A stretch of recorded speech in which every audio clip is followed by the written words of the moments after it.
असल में पीड़ित डॉक्टर की लाश से फॉरेंसिक एक्सपर्ट्स को 151 मीन्स 151 ग्राम सीमेन मिला है, जो यह इशारा करता है कि इस वारदात में एक से ज्यादा लोग भी सम्मिलित हैं। इसके अलावा रेप के दौरान उस ट्रेनी डॉक्टर पर जिस तरह से जुल्म ढाया गया और उसके शरीर को जितना नोचा खसोटा गया, वह भी किसी एक आदमी का काम नहीं लगता है। ऐसे में सवाल उठता है कि अगर इस वारदात में कोई और भी शामिल हो तो आखिर है वो कौन? इस पहेली को सीबीआई सुलझाने में लगा हुआ है। इसी बीच सीबीआई ने गुरुवार को 4 डॉक्टरों से पूछताछ की। इनमें चेस्ट मेडिसिन डिपार्टमेंट के एचओ डॉक्टर अरुणाव दत्ता चौधरी, अस्पताल के पूर्व अधिकारी डॉक्टर संजय वशिष्ठ और फॉरेंसिक मेडिसिन की डॉक्टर पाली समदार भी शामिल हैं। जाहिर है कि सीबीआई इस मामले के हर एक पहलू को खंगाल कर देखना चाहती थी। सवाल अस्पताल प्रशासन भी है और पुलिस पर भी है, क्योंकि इतनी बड़ी चूक, इतने बड़े इंसिडेंट अगर हॉस्पिटल में, किसी भी हॉस्पिटल में घटती है तो अस्पताल प्रशासन की जवाबदेही बनती है और ड्यूटी में तैनात पुलिसकर्मी की भी जवाबदेही बनती है। सवाल यह है कि अगर मामला कत्ल का था तो हॉस्पिटल की ओर से डॉक्टर के घर वालों को इसे सुसाइड का मामला क्यों बताया गया? सवाल यह भी है कि क्या वारदात के बाद जानबूझकर इस मामले में सबूत मिटाने की कोई कोशिश हुई? जाहिर है कि सीबीआई की तफ्तीश का दायरा फिलहाल बढ़ता ही जा रहा है। अभी इस केस में पूरे इंडिया के जितने भी डॉक्टर एसोसिएशन से रिलेटेड जो भी हॉस्पिटल है, संस्था है, सारे आज के डेट में रोड पर उतरे हुए हैं। पूरे इंडिया में हॉस्पिटल का कामकाज आज के डेट में, खास करके सरकारी हॉस्पिटल के कामकाज ठप पड़ी हुई है। अखिल भारतीय डॉक्टर संघ के अध्यक्ष डॉक्टर सुब्रमण्यम गोस्वामी के हिसाब से डॉक्टर गोस्वामी का कहना है कि प्राइवेट पार्ट से 151 ग्राम लिक्विड का पाया जाना इस बात का सबूत है कि जूनियर डॉक्टर के साथ एक से ज्यादा लोगों ने रेप किया है, यानी मामला पेचीदा है।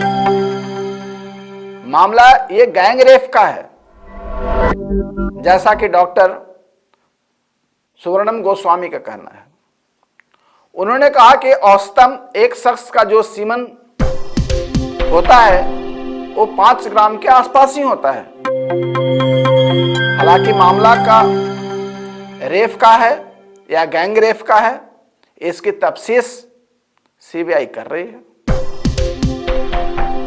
अब जब डीएनए रिपोर्ट आएगी, डीएनए के जरिए ही ये पता चलेगा कि जूनियर डॉक्टर के प्राइवेट पार्ट से मिले सीमन किसी एक व्यक्ति का है या एक से ज्यादा लोग के है। अब इस सुलझी हुई गुत्थी को सुलझाने में, यह एक उलझी हुई गुत्थी को सुलझाने में सीबीआई लगी हुई है।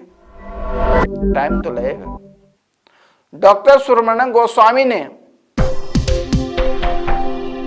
जूनियर डॉक्टर के शरीर पर मिले जख्मों का भी हवाला देते हुए कहा कि जिस तरह और जिस फोर्स के साथ जूनियर डॉक्टर पर हमला किया गया, वो भी एक अकेले का काम नहीं लगता। इस बीच केस सीबीआई को सौंपे जाने के बाद अब आंदोलन कर रहे डॉक्टर ने यह इल्जाम लगाया कि कोलकाता पुलिस ने जरूरी सबूतों को मिटाने की साजिश रची थी। उनका इल्जाम है कि अस्पताल की जिस तीसरी मंजिल कि सेमिनार हॉल में जूनियर डॉक्टर को मारा गया रेप करके और नोच नोच कर, उस फ्लोर तक तो पुलिस ने सील नहीं किया, बल्कि उसी फ्लोर और उसी सेमिनार हॉल के बराबर में तोड़फोड़ और मरम्मत का काम भी शुरू कर दिया गया। ऐसे जाहिर तौर से यह सबूत मिटाने की एक साजिश भी दिखती है, क्योंकि इतना बड़ा इंसिडेंट जिस जगह पे होती है या कोई छोटा भी इंसिडेंट होती है तो उस जगह को पुलिस वालों वो चारों तरफ से सील कर देते हैं ताकि सबूत वहां से मिले, वो मिटे नहीं। लेकिन ऐसा नहीं हुआ, इसलिए कोलकाता पुलिस पे लोग अखिल भारतीय डॉक्टर एसोसिएशन और कुछ पॉलिटिशियन भी उंगली उठा रहे हैं। पॉलिटिक्स आजकल कोलकाता में बहुत देखने को मिल रही है। हर पॉलिटिशियन अपना अपना जो साध रही है, ममता बनर्जी भी उसमें पीछे नहीं है। पश्चिम बंगाल के माननीय मुख्यमंत्री ममता बनर्जी अब वह आंदोलन कर रही है। अरे भाई, उस स्टेट की मुख्यमंत्री है, प्रशासन उनके हाथ में है, स्वास्थ्य मंत्रालय भी उन्हीं के हाथ में है, और वो सड़क पर आंदोलन कर रही है। रेपिस्ट जो जूनियर डॉक्टर के साथ रेप हुआ है उसको न्याय दिलाने